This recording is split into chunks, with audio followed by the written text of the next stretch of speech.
We begin with breaking news. A New Orleans police officer is recovering in the hospital this morning after he was shot while responding to an attempted suicide call. It happened shortly after 10 p.m. last night in the 2300 block of Orleans Avenue. The officer survived. The suspect did not. Megan Key joins us from University Medical Center. And Megan, what happened? New Orleans police, well, right now they're not telling us the name of the suspect that was killed or the police officer that was shot, but we do know that officer is being treated here at the University Medical Center right now. He's recovering. I'm told he is in good condition. According to the New Orleans Police Department, he was shot twice in the chest and was responding to a call of an attempted suicide, but was saved by a bulletproof vest that he was wearing. Our partners at The Advocate are reporting a recording of police scanner chatter indicated that the initial 911 call came from a 15-year-old who called reporting the teen's stepfather put a gun to his head and was trying to kill himself.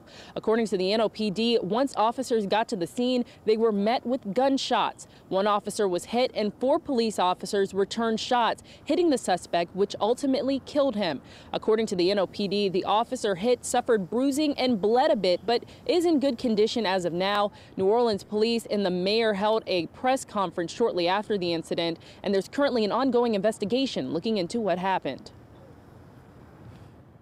There comes a time when there are split-second decisions that have to be made. This very well may have been one of those times, and so it's under investigation, and this team is going to do a full, impartial and thorough investigation. And in addition to that, we're going to ensure that our officer gets the supportive services that he needs to fully recover. Because he's traumatized as well. Good spirits is one thing, but traumatized, absolutely. He is there with his wife, with his mother, and his aunt, being comforted, and is also undergoing some examinations.